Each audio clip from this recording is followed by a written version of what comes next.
아멘. 아멘. 그래, 오늘 말씀은 우리 계속해서 이스라엘의 양육일지에 대해서 여러분하고 말씀을 나누려고 합니다. 하나님께서는 이스라엘의 백성을 택하시고 그리고 나서 자녀 삼으시고 그리고 하나님의 자녀 된 그들을 어떻게 하셨어요? 양육하셨어요. 할렐루야. 오늘 여러분을 세상 가운데 부르시고 이 교회라는 곳에서 여러분을 어떻게 하시냐? 양육해 가신다는 거예요. 할렐루야. 여러분, 그래서 구약시대의 그 하나님의 양육 방식은 오늘 이 시간 여러분에게도 동일하게 하나님이 양육하신다는 것을 여러분 기억하시기를 바라요.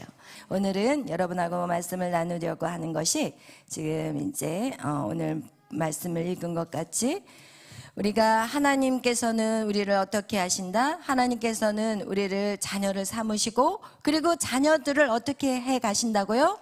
양육해 가신대요. 여러분, 부모도 마찬가지예요. 자녀를 낳고 나서 무엇을 하냐? 반드시 양육을 해야 되는데 양육하지 않는 자는 뭐라고 그랬어요? 사생아예요. 여러분, 그냥 내비둬버리면 그거는 사생아라는 거예요. 그래서 하나님은 우리에게 때에 따라 우리의 믿음을 키우기 위해서 우리에게 어떻게 찾아오시냐? 초강대국을 통하여서 구약 성경에서는 이스라엘 민족을 훈련을 시켰다면 이제 오늘날 저와 여러분에게 있어서는 이것이 우리에게 이 초강대국이 무엇이냐? 고난이라는 걸 통해서 우리를 훈련시킨다는 거예요. 그것이 때에 따라는 물질이요, 때에 따라는 우리에게 건강과 때에 따라 우리의 자녀나 우리의 가정 안에 배우자로 인해서 이런 고난이 온다는 거예요. 때에 따라는 우리가 또의 환난이라는 것을 통해서 또 저주 같은 어떤 인생들의 삶 속에서 또는 우리에게 마귀 사탄 이걸 통해서 우리에게 고난을 준대. 왜 고난을 주느냐? 바로 하나님과의 관계를 위해서, 하나님과 좋은 관계, 바로 서는 관계를 위해서 하나님 우리에게 이런 고난을 준다는 거예요. 그 다음에 여러분이 이렇게 얘기하는 분들이 있을 거예요. 목사님, 저는요 지금까지 고난 없이 살았어요. 기대하세요. 기대하시라고요. 어느 누구도 하나님의 이 양육 방법은요 어느 누구를 제하지 않아요. 여러분이 고난이 없어요? 그러면 기대하세요.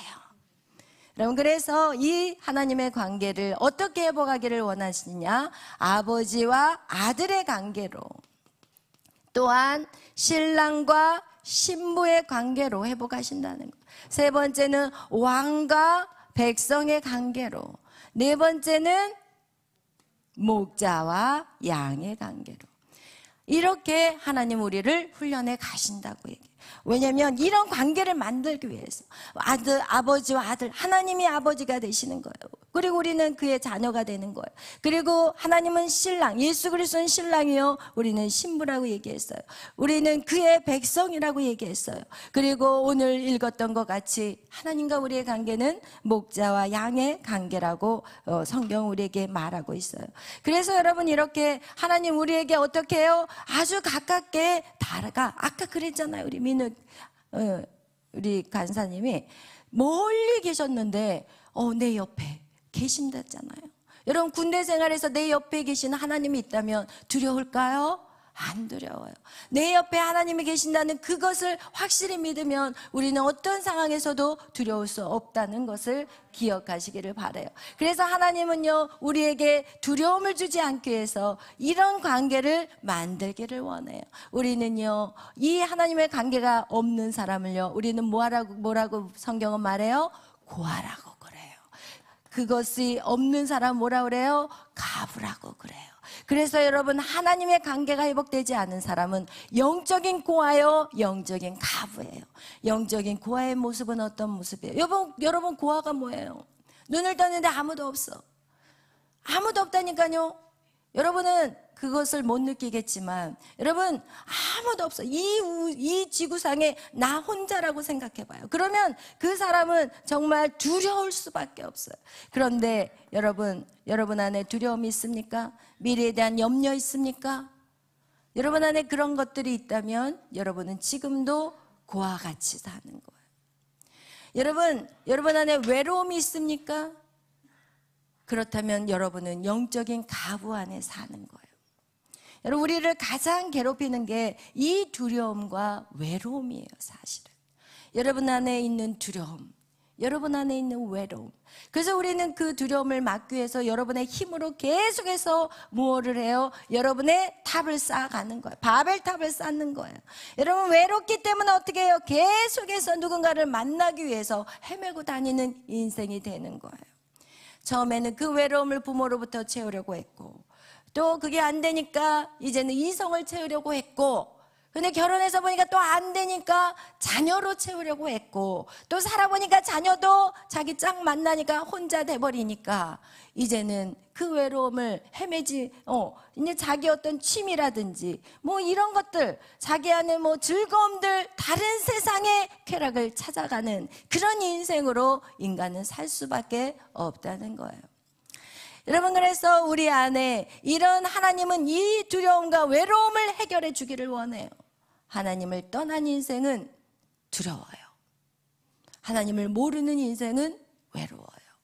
이것은 방법이 없어요. 여러분, 그래서 성경 우리에게 말해요. 하나님은 두려움을 주는 하나님이 아니라고. 여러분이 아직도 두려움이 있다면 여러분의 아버지는 누구냐? 마귀예요. 왜냐하면 너희는 마귀에게부터 났다고 요한복음 8장 44절에 너희의 아비는 마귀라고 얘기하고 있어. 왜? 우리는 선악과 사건을 통해서 우리는 아버지가 바뀌어버렸어요. 선악과 사건은 아버지가 바뀐 사건이에요. 이 도둑질 당해버렸어요. 아이를 낳는데 도둑이 훔쳐가버렸어요. 우리 옛날, 지금도 이런 일들이 있겠지만 과거에도 참 많았어요. 아이가 없어져 버려요. 조그만 아이가 방금 있었는데 아기 못 낳는 사람이 그 아이를 그냥 집어가 버려요. 그리고 나서 평생 자기 자식같이 키우는 경우들이 참 많았어요, 우리 때. 그거와 같이 여러분, 하나님이 하나님의 자녀를 낳았는데 그 자녀를 누가, 이 사단이 도둑질해 가버린 사건이 바로 선악과 사건인 거예요. 그렇기 때문에 인간은 하나님의 없이는 두려움과 외로움에 떨고 살 수밖에 없기에 우리는 무엇을, 하나님과의 관계가 반드시 회복이 되어야 된다는 거예요. 그런 사람은 이제는 두렵지 않아요. 그런 사람에게는 외로움이 없어요. 여러분 옆에 짝이 없어도 외롭지 않아요. 여러분, 그렇게 여러분이 어떻게 돼야 돼요? 바뀌어져야 돼요. 하나님은 그런 훈련을 이 땅에서 시키기를 원하세요. 그리고 나서 여러분에게 영원한 나라, 어디로? 새 예루살렘, 천국으로 여러분을 이끌어가는 거, 그리고 여기에서 여러분하고 왕노릇하기 위해서 영원히 살고 싶다는 것이 오늘 여러분 성경을 통해서 우리에게 전달하고 싶은 하나님의 메시지라는 거예요. 아멘. 그래서 우리는 하나님의 그 뜻을 정확하게 알지 않는다면 우리는 어떻게 하느냐? 이 땅에서 시간 다 뺏기는 거야. 물질, 헛된 것을 쌓고 사는 인생이 되는 거예요. 여러분, 건강, 여러분 맨날 건강에 근심하는 사람은 건강하면서 거기에만 쫓아다니는 시간을 다 낭비하게 되는 거예요. 왜? 두려움과 외로움 때문에. 인간이 하나님의 관계가 끊어져 버렸기 때문에 여러분, 이런 두려움과 외로움이 여러분에게 있다는 거예요. 그렇다면 여러분에게 나는 지금 신앙생활을 잘하고 있다라고 느껴진다면 여러분에게 두려움이 없는 자는 여러분 신앙생활을 잘하고 있는 거예요. 미래에 대한 염려가 없다, 근심이 없다, 그리고 외롭지 않다. 그렇다면 여러분 신앙생활을 어떻게 하고 있어요? 잘하고 있는 거예요. 그런데 여러분 안에 이런 것들이 있다면 여러분 반드시 하나님의 관계를 회복시켜야 되는 거예요. 아멘. 그래서 성경에는 하나님께서 그 인간의 관계, 하나님과 인간의 관계를 나타내기 위해서 인간이 가장 이해하기 쉬운, 아버지와 아들의 관계는 대학교 졸업해야만 관계를 아는 게 아니에요. 우리는 그냥 아주 기본적으로 아버지와 아들의 관계가 무엇인지, 신랑과 신부의 관계가 무엇인지 알 수가 있어요. 왜? 우리가 이렇게 살기 때문에. 또한 이스라엘 백성에게서 이 목자와 양은요, 그들이 그냥 모든 주업이 목자예요.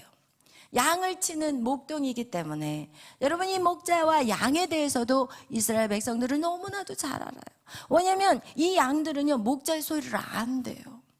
우리가 우리의 자녀들, 여러분 아이를 낳는데 이 아이가 막 응애 막 울다가 엄마가 엄마야 그러면 어때요? 아기가 딱 조용해요. 이런 부모들이 자녀를 키워보신 분들은 알 거예요. 아기가 막 불안해하고 이러다가 엄마 목소리를 딱 들으면 어떠냐? 아이가 편안하게 자기 시작해요. 여러분, 이거와 같이 부모의 목소리를 어디서부터 들었을까요? 뱃속에서부터 들었기 때문에 아이는 엄마의 목소리를 들으면 편안하게 되는 거예요. 그거하고 똑같이 이렇게 이 목자와 이 양의 관계는, 여러분, 하나님의 목소리를 듣는 사람은 하나님을 따라온다고 성경에 오늘 말씀하고 있습니다. 우리 요한복음 우리 한번 다 같이 10장으로 넘어가겠어요. 요한복음 10장 말씀. 여러분, 요한복음 10장 우리 다 같이 1절부터 읽어보겠어요. 내가 진실로 진실로 너에게 이르노니 문을 통하여 양의 우리에 들어가지 아니하고 다른 데로 넘어가는 자는 절도며 강도며. 아멘. 여러분, 여기에서 얘기하는 것 같이 문을 놔두고 문으로 들어가지 않고 담을 넘는 사람들은 주로 어떤 사람이 그렇게 하나요? 도둑들이 그렇게 하는 거예요. 그거하고 똑같이 오늘 지금 그 얘기를 하는 거예요. 문을 통해서 들어가지 않고 담으로 넘어가는 자는 절도라는 거예요. 그래서 하나님께서는 우리에게 찾아오실 때 우리에게 문 밖에서 뭐 한다고 그래요? 두드려요. 여러분, 하나님께서도 우리 안에 그냥 막 치고 들어오지 않으세요. 문 밖에서 내가 두드릴 건데 누구든지 너의 문을 열고 나를 받아들이면 내가 너와 함께 들어가서 먹고 마신다고 얘기해요. 그러나 악한 사단 마귀는요, 여러분에게 소리 소문 없이 들어온다는 거야. 악한 사단 마귀는 여러분에게 허락받지 않아. 똑똑똑 두드리면서 나 들어갈게 이렇게 말하지 않아. 악한 사단 마귀는 언제든지 우리를 쉽게 공격해 들어온다는 거예요. 그렇기 때문에 여러분, 우리가 예수 그리스도 안에서, 여러분, 우리 안에 사단이 가장 강력하게 역사하는 것이 우리의 생각이라는 것을 여러분 꼭 기억하시기를 바라요.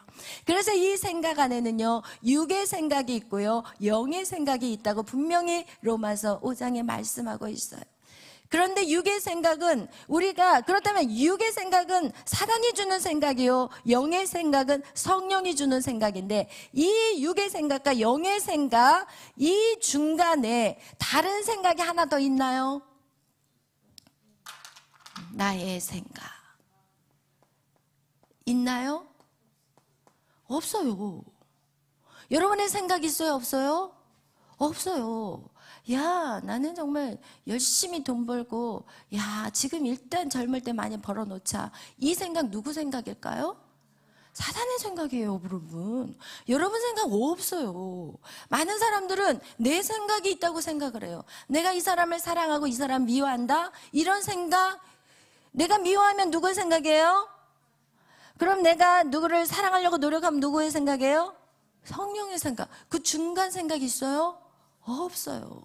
여러분, 다시 한번 물어보겠어요? 지옥과 천국 두 곳 외에 다른 중간지대가 있나요?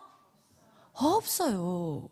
여러분, 그래서 여러분의 모든 생각 속에 여러분 반드시 육의 생각과 영의 생각, 사단의 생각과 성령의 생각, 딱 두 가지밖에 없다는 것을 기억하시기를 예수의 이름으로 축원합니다.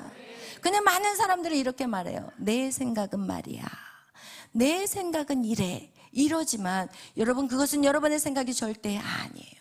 여러분이 성령 안에, 예배 안에 있을 땐 여러분이 성령의 생각을 알 것이고, 여러분이 세상 가운데서 헤매고 다니면 누구의 생각? 사단의 생각이에요. 그리고 사단이 이끌어가는 여러분의 인생을 사단이 뭐예요? 운전하게 만들어버려요. 그 운전대, 여러분의 인생의 운전대를 누구에게 맡겨버려요? 사단에게 맡기는 거예요. 그리고 시간 낭비 다 하게 만들어요. 절대로 얻어질 수 없는 거. 왜? 그것은요, 10장 10절 우리 한번 다 같이 읽어보겠어요. 10장 10절 도둑이 오는 것은 도둑질하고 죽이고 멸망시키려는 것뿐이요, 내가 온 것은 양으로 생명을 얻게 하고 더 풍성히 얻게 하려는 것이라. 아멘. 도둑은요, 담을 넘는 도둑은요, 도둑질하러 왔어요. 여러분에게 여러분의 인생을 도둑질하려고, 그리고 그 인생을 멸망시키기 위해서 그 사단이 여러분을 그렇게 어떻게 문으로 들어오지 않고, 그리고 거기를 그냥 담 넘어서 들어왔다는 거예요. 그리고 마치 여러분의 생각인 것 같이 여러분을 생각하게 해서 여러분의 인생의 모든 시간들을 어떻게 만들어버려요? 완전히 잃어버리게 만들어요. 여러분, 그것을 여러분은 꼭 기억하셔야 돼요. 그것과 우리는 대적해 싸워야 돼요. 그러나 여러분은 여러분의 생각인지 이것이 정말 성령의 생각인지 사단의 생각인지 몰라요. 여러분, 그렇기 때문에 누가 필요해요? 주의 종이 필요한 거예요. 할렐루야, 아멘. 주의 종들이 여러분에게 계속해서 옳은 길, 바른 길로 여러분을 제시할 때 여러분 그것에 아멘하고 순종하는 삶이 정말 중요하다는 것을 여러분 꼭 기억하시기를 바라요. 여러분, 그래서 이 성경에는요, 우리가 목자와 양이라는 말이 나와요. 그러면 우리가 진짜 이 목자라는 사람은 어떤 사람인지 우리는 무엇을 통해서 알 수가 있냐? 시편 23편. 시편 23편에 보면 우리는 목자란 어떤 것이 목자인가 라는 것을 우리에게 보여주고 있습니다. 우리 그렇다면 시편 23편, 하나님 우리에게 어떤 분이 되어주시는지 우리 다 같이 한번 23편을 읽어보도록 하겠어요. 우리 23편 1절부터 우리 한 절씩 읽어 가겠습니다. 23편 1절 읽겠습니다. 여호와는 나의 목자시니 내게 부족함이 없으리로다. 아멘. 여러분, 여호와가 여러분의 목자일 때 부족함이 없어요. 그러나 여러분이 육의 생각을 가지고 사단이 여러분의 목자가 돼버린다면 그는 지금 보여지는 것은 넉넉해 보일지 모르겠지만 그 결국은 어떻게 되느냐? 거지가 돼요. 그게 바로 우리가 누가복음 15장에서 그 둘째 아들이 아버지의 재산 반이나 가지고 갔거든요. 그러면 가서 얼마든지 자리 잡을 수 있는데 뭐가 됐어요? 결국은 상거지가 돼버려요. 주엄 남은 열매, 돼지가 먹는 그거 먹는다고 그 주인한테 발길질을 당할 정도로 여러분 그렇게 처절하게 된다는 것을 꼭 기억하시기를 바라요. 2절 읽겠어요. 그가 나를 푸른 풀밭에 놓이시며 실만한 물가로 인도하시는도다. 아멘. 여러분, 여호와만이 여러분을 푸른 풀밭과 실만한 물가로 여러분을 인도하는 거예요. 여러분, 우리의 인생은 한 치 앞도 몰라요. 지금은 여러분이 가지고 있는 것 같고 잘 사는 것 같지만 그것이 언제 역전될지 아무도 알 수 없는 거예요. 여러분, 고난이라는 것이 무엇이냐?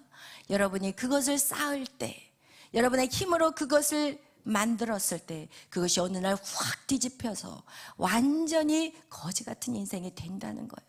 그래서 우리는 하나님의 말씀대로 살아야 된다는 것을 말하고 있습니다.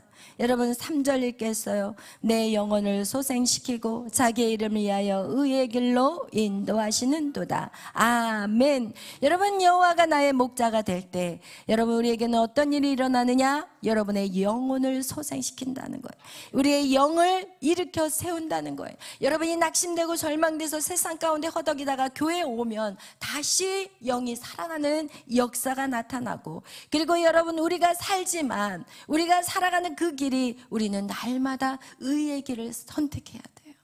근데 그걸 어떻게 알고 의의 길을 선택하겠어요? 그러나 여호와가 목자인 자는 의의 길로 걸어갈 수밖에 없다는 것이에요. 아멘. 여러분 또 다음 읽겠어요. 내가 사망의 음침한 골짜기로 다닐지라도 해를 두려워하지 않을 것은 주께서 나와 함께 계시며 주의 지팡이와 막대기가 나를 안위하시나이다. 아멘. 여러분, 내가 사망의 음침한 골짜기를 다녀요. 내가 왜? 내 선택으로, 내 생각으로 사망의 음침한 골짜기를 다닐지라도 주께서 어떻게 하신다고요? 돌봐주신다는 거예요. 하나님의 사랑은요, 여러분이 실수하고 실패한다 할지라도 하나님은 어떻게 하시냐? 다시 그를 돌보시고 도와주신다고 성경은 우리에게 말씀하고 있습니다. 그 다음에 읽겠어요. 주께서 내 원수의 목전에서 내게 상을 차려주시고 기름을 내 머리에 부으셨으니 내 잔이 넘치나이다. 아멘. 여러분, 원수의 목전에서 무엇을 주셔요? 상을 주셔요. 아멘. 여러분, 원수의 목전에서 여러분 이렇게 상을 주신다는 것은 여러분이 정말 힘들고 어렵고 하나님 말씀대로 그래도 그 가운데서 살고 살아가게 된다면 여러분에게 그 상이라는 것은 인생에 여러분에게 간증을 준다는 거예요. 내가 만난 하나님은 이런 하나님이에요. 우리가 예수를, 여기에서도 많은 분들이 예수를 믿지만 어떤 사람은 하나님에 대한 간증거리가 있는 사람이 있어요. 근데 어떤 사람들은 간증이 없어. 왜? 하나님에게 그 열심을 다해서 하나님 말씀대로 살아내지 못했기 때문에 간증이 없다는 거예요. 여러분, 이 원수에서 하나님의 상을 주신다는 것은 하나님이 우리를, 하나님을 자랑케 하신다는 것을 오늘 말씀하고 있는 것이. 그 다음에 또 읽겠어요. 내 평생에 선하심과 인자하심이 반드시 나를 따르리니 내가 여호와의 집에 영원히 살리로다. 아멘. 여러분, 이게 지금 마지막 2절, 여호와의 집에 영원히 산다는 게 어디예요? 새 예루살렘인 거예요. 목자 대신 하나님을 여러분이 쫓아가게 된다면 여러분 새 예루살렘에서 영원히 사는 거예요. 아멘. 여러분, 이것이 바로 목자라는 거예요. 그런데 그 목자가 누구시냐? 선한 목자가 바로 예수 그리스도, 우리가 믿는 그분이라는 것이에요. 그래서 우리 다시 또 요한복음으로 넘어갑니다. 우리 요한복음, 우리가 아까 읽었던 본문의 말씀으로 다시 넘어가서 오늘 말씀을 이어가도록 하겠어요. 여러분, 이렇게 우리가 10장 우리가 읽었던 것 같이 악한 목자는 우리를 어떻게 하느냐? 도둑질하는 거예요. 그리고 그 악한 목자는 우리를 멸망시키는 거예요. 그러나 선한 목자는 무엇이냐? 우리 한번 10장 2절부터 읽겠습니다. 문으로 들어가는 이는 양의 목자라. 문지기는 그를 위하여 문을 열고 양은 그의 음성을 듣나니 그가 자기 양의 이름을 각각 불러 인도하여 내느니라. 자기 양을 다 내놓은 후에 앞서가면 양들이 그의 음성을 아는 거로 따라오되 타인의 음성은 알지는 못하는 거로 타인을 따르지 아니하고 도리어 도망하느니라. 예수께서 이 비유로 그들에게 말씀하셨으나 그들은 그가 하신 말씀이 무엇인지 알지 못하였노라. 아멘. 여러분, 여기에서 우리가 문이라는 말이 나와 있어요. 여러분, 성경에서 문이라는 표현들이 참 많이 나와 있는데 이 문, 여러분, 이 문이라는 표현, 이거 되게 중요한 부분이에요. 왜냐하면 우리나라 같은 경우는, 우리나라도 있어요.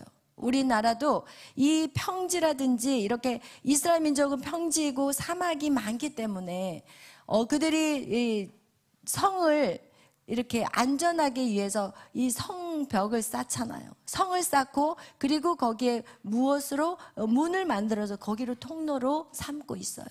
그래서 이 문이라는 것은 이 대적이 이 문으로 침범하지 못하기 때문에 못하게 하기 위해서 이렇게 성벽을 쌓고 그리고 나서 문을 만들어 놓는 거예요. 그래서 이 문이 만약에 대적이 이 문을 차지했다라는 표현은 뭐냐? 이 성은 이제는 끝장났다는 거예요. 이 성 안에 있는 모든 것은 누구의 것이 된다는 거예요? 대적의 것이 된다는 거예요.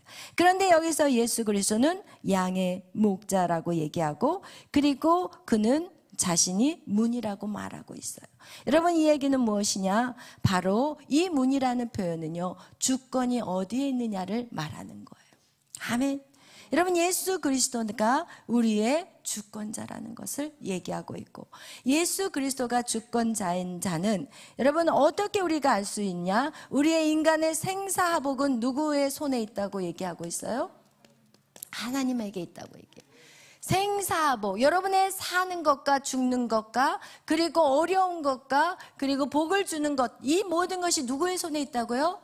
하나님의 손에 있다는 거예요. 그래서 그 주권이 누구에게 있다? 하나님에게 있다는 거예요. 그래서 이 문의 대적을 취하는 거, 이 아브라함이 이 대적의 문을 언제 취했어요? 혹시 기억나시나요? 아브라함이 대적의 문을 취한 사건.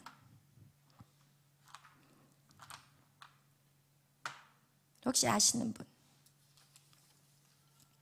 대적의 문을 취한 사건이 바로 아들 이삭을 드리고 난 다음에 자기가 가장 사랑하는 것을, 아브라함의 마지막 하나님이 양육하신 부분이 무엇이냐? 자기가 가장 사랑하는 것을 드리는 시간이, 하나님이 이 아브라함의 모든 양육의 일지가 딱 끝난 사건이에요. 그리고 나서 더 이상 아브라함을 훈련시키는 내용이 안 나와요. 여러분, 이거와 같이 그 대적의 문을 취한다는 것은 무엇이냐? 자기가 가장 사랑하는 것을 내려놓는 거예요. 여러분에게 지금 가장 사랑하는 것이 무엇입니까? 오늘 그것을 내려놓는 훈련을 우리는 하나님의 양육일지를 통해서 하나님 우리는 훈련해 가신다는 거예요. 아멘. 그리고 나서 그것을 내려놓을 때 아브라함에게 하나님이 약속하신 거, 너의 자손이 대적의 문을 취할 것이라고 얘기하고 있어요. 할렐루야. 그럼 우리는 더 이상 이 대적의 문과 여러분 악한 사단의 마귀와 더 이상 이 전쟁은 끝난 거예요.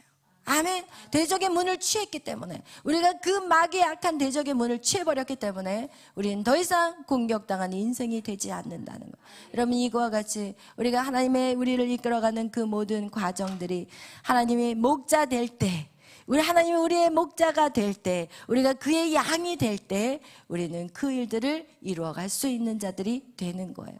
하나님의 이 양육일지를 통해서 우리에게 가르치고자 하는 것이 있다면, 여러분, 하나님의 이 양육일지를 통해서 하나님의 대적의 문을 취하는 자는 결국은 이 대적의 문을 취할 수 있다는 것은 누구예요? 바로 예수 그리스도를 닮는 삶을 살아가는 거예요. 예수님이 대적의 문을 취하신 분이거든요. 그는 하늘의 권세와 땅의 권세를 가지셨고, 그리고 그를 이길 자가 아무도 없는 거하고 똑같이 여러분이 하나님의 이 양육을 여러분이 제대로 받고 그의 말씀대로 순종하며 걸어갈 때 여러분에게는 이제는 대적의 문을 취하는 그런 능력의 사람이 될 수 있다는 것을 말씀하고 있어요. 그래서 여러분, 오늘 2025년을 살아가는 우리에게 여러분 대적의 문을 취하는 자들이 되시기를 예수의 이름으로 축원합니다. 그런데 그 길을 가는 그 길에는 여러분 절대 쉬운 길은 아니라는 거예요. 여러분, 하기 싫은데 해야 되고, 순종하기 싫은데 순종해야 되고, 여러분 예배 나오는 거 힘들어도 예배를 나와야 되고, 여러분 그래서 여러분이 2025년도에는 여러분의 삶의 예배가 회복되시기를 예수의 이름으로 축원합니다. 여러분, 우리가 이 모든 말씀들을 다 들어보면 아버지와 아들과의 관계 안에서 여러분 뭘 얘기했냐? 첫 번째, 마다들에게 하나님이 마다들에게 이 깨닫게 하는, 우리에게 깨닫게 하는 게 뭐냐? 하나님의 뜻을 아는 거였어요. 하나님의 뜻을 모르는 마다들에게 하나님이 가르쳐주고 싶었던 거, 우리에게 지금 가르쳐주고 싶은 게 뭐냐면 하나님의 뜻이 뭔지를 알라는 거예요. 아멘.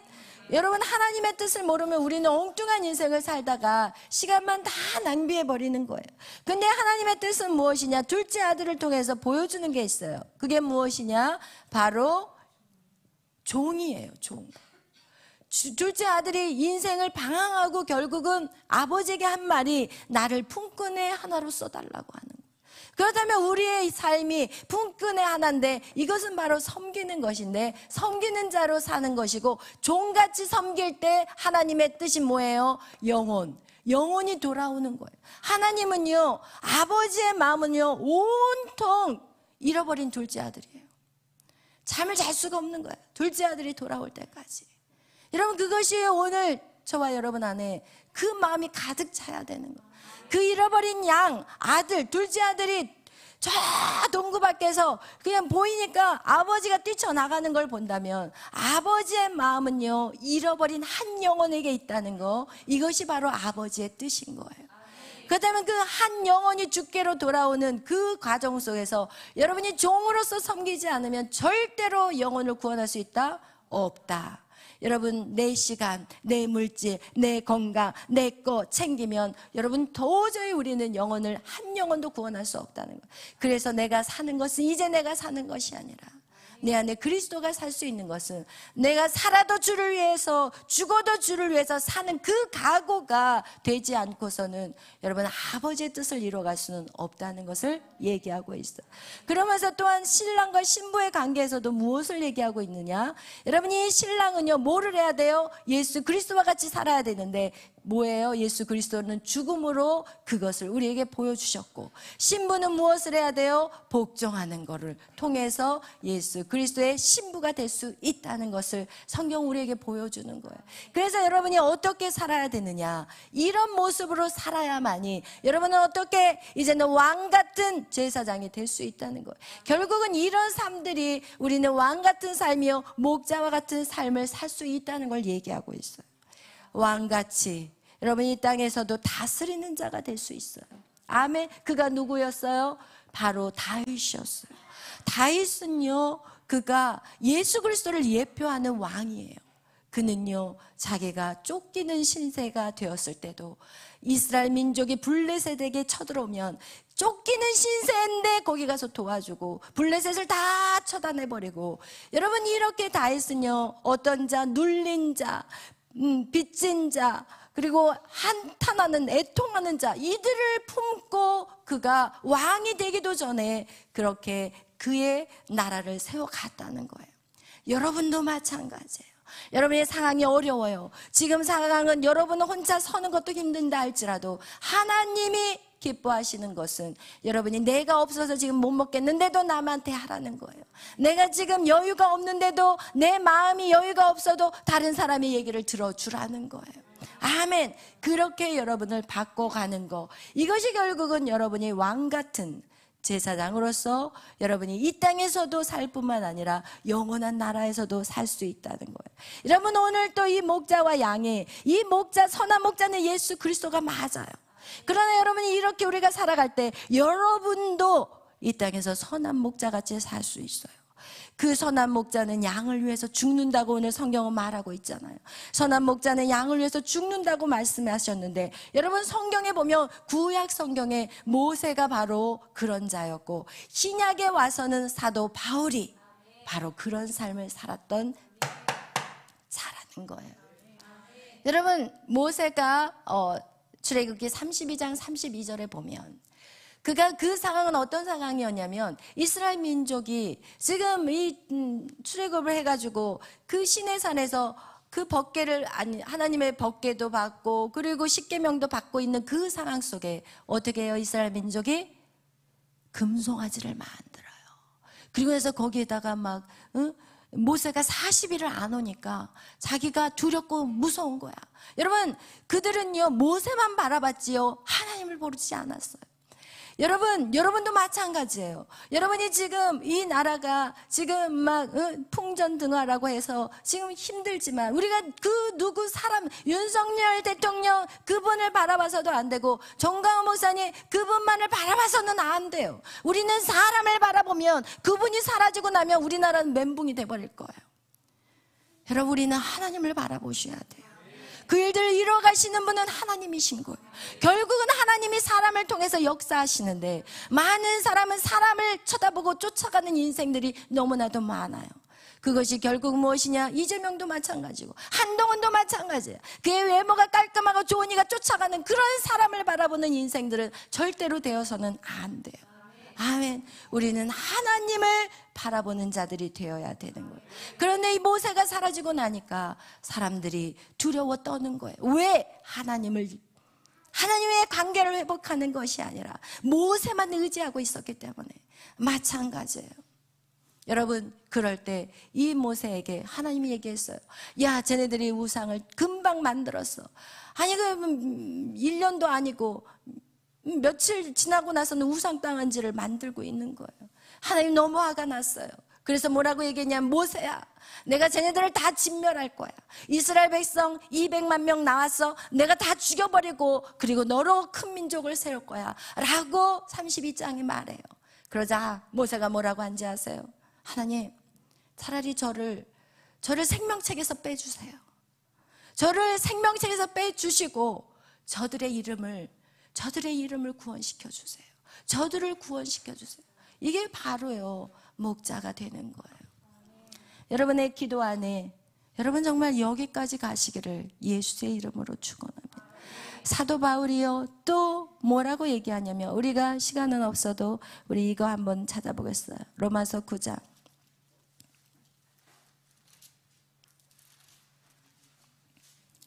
사도 바울도 똑같이 그가 예수 그리스도를 닮았다는 거. 예수 그리스도 아까 얘기했잖아요. 이 양육일지는 뭐냐? 우리가 예수 그리스도를 닮는 거예요. 그렇다면 이 사도 바울은 어떻게 닮았는지 우리 한번 찾아보겠어요. 로마서 9장 우리 1절부터 3절 말씀 다 같이 읽겠습니다. 내가 그리스도 안에서 참말을 하고 거짓말을 아니하노라. 나에게 큰 근심이 있는 것과 마음에 그치지 않는 고통이 있는 것을 내 양심이 성령 안에서 나와 더불어 증언하노니 나의 형제 곧 골육의 친척을 위하여 내 자신이 저주를 받아 그리스도에게서 끊어질지라도 원하는 바로다. 아멘. 할렐루야. 여러분, 이 사도 바울의 근심이 뭔지 아십니까? 여러분 무엇 때문에 근심하십니까? 여러분의 큰 근심이 무엇입니까? 아, 나의 미래는 어떻게 될까? 나의 배우자는 누굴까? 나는 뭐 먹고 살까? 내 어떻게 하면 돈을 벌까? 이 사업을 시작했는데 이거 어떻게 하면 좋을까? 여러분에게 그런 것이 근심이라면 사도 바울에게 있어서 큰 근심은요, 그치지 않는 고통은요, 무엇인지 아십니까? 영혼에 대한 거였어요. 할렐루야. 영혼에 대한 거.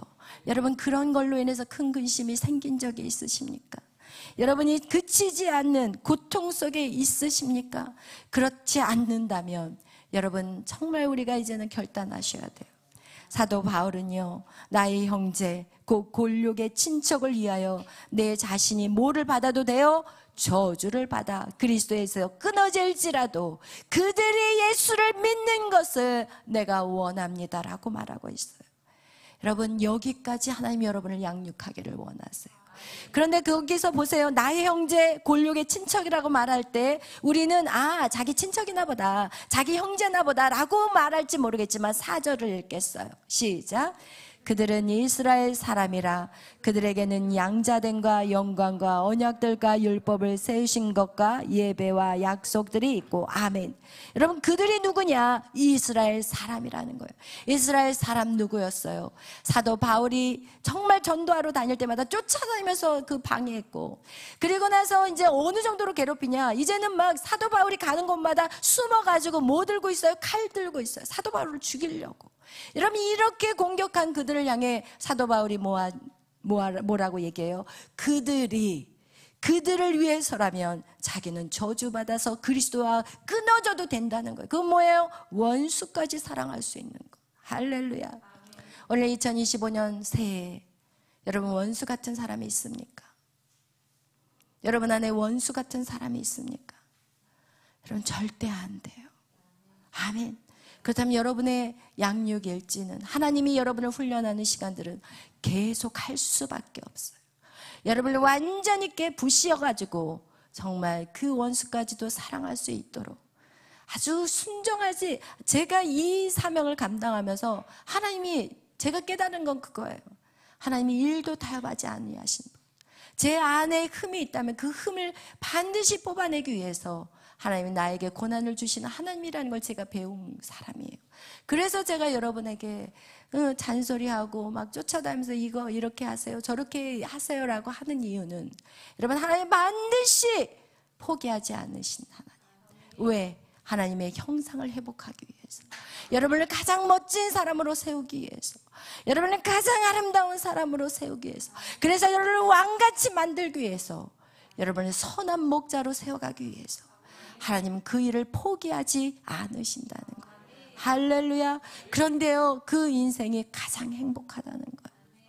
무엇을 먹을까 무엇을 입을까 이제는 살아가는 게 아니에요. 여러분의 주위에 있는 여러분의 옆 사람을 한번 주위를 둘러보세요.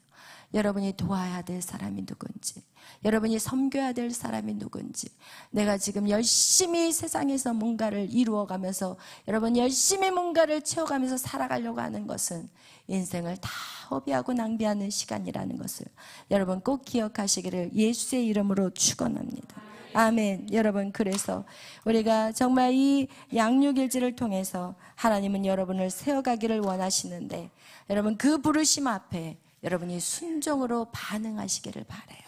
말씀을 열심히 배우고 열심히 기도하고 그리고 나서 어떻게 해요? 순종하시는 것까지 하죠. 근데 순종을 못하면 아무것도 이루어지는 게 없어요. 아멘. 순종이 반드시 여러분 안에 이루어져야 돼요. 2025년 한 해는 여러분 정말 순종하는 한 해가 되시기를 예수의 이름으로 축원합니다. 그리고 이제 여러분에게 시간들을 허락하는 시간들을 주기를 원하는데, 여러분 40일 말씀 양육이 언제? 1월 20일 날 시작합니다. 매일 월요일부터 금요일까지 해가지고 40일, 또 끝나면 또 40일, 80일의 그 프로그램입니다.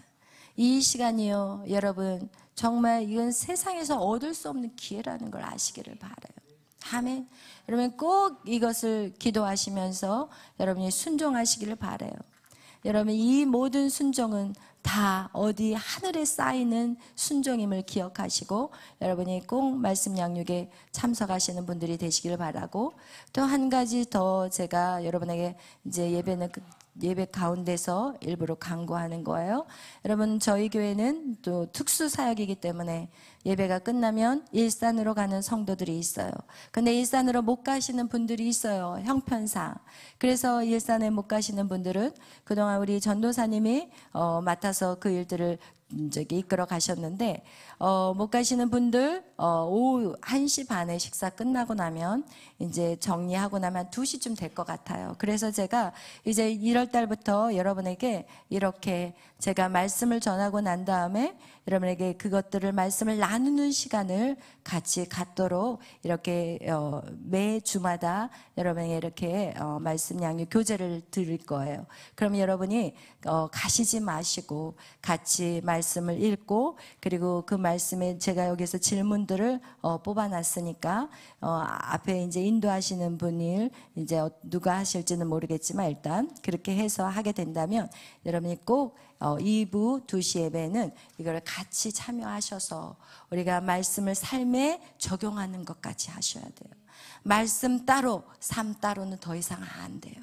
할렐루야. 말씀을 우리가 삶 속에서 어떻게 살아가야 될지를 반드시 적용하는 시간들을 여러분이 갖도록 1월 달부터는 저희가 그렇게 하기로 결단했고, 그리고 여러분들이 할 수만 있다면 예배 끝나고 바로 가지 마시고 그렇게 같이 모여서 시간들을 나누었으면 좋겠습니다. 이 시간 찬양하고 기도하는 시간을 하겠습니다. 우리 살아계신 주,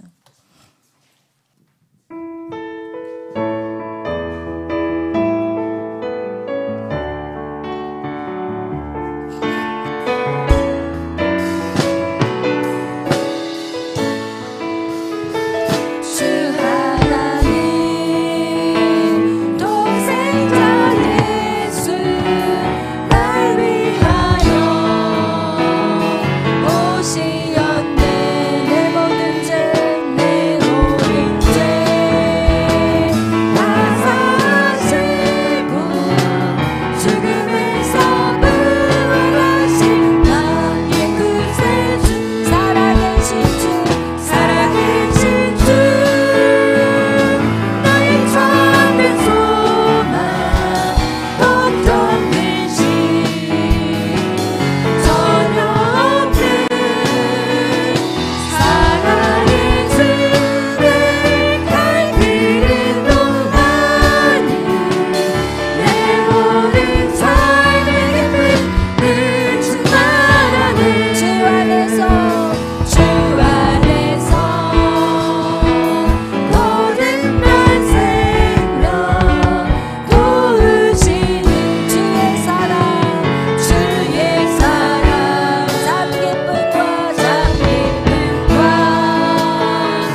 계십니다. 하나님은 살아계십니다. 지금 우리 가운데 일하고 계십니다. 순종하는 자는 그것을 맛보고 살 것이며 순종하지 않는 자는 계속해서 사망의 음침한 골짜기를 걸어갈 수밖에 없습니다. 오늘 기도하실 때 하나님은 살아계십니다. 내 인생에 찾아오십시오. 내 하나님의 말씀과 기도로 순종하며 나아갈 것이오니 하나님 2025년 한 해 하나님 나의 해가 되게 하여 주시옵소서. 이 시간 우리 다같이 주의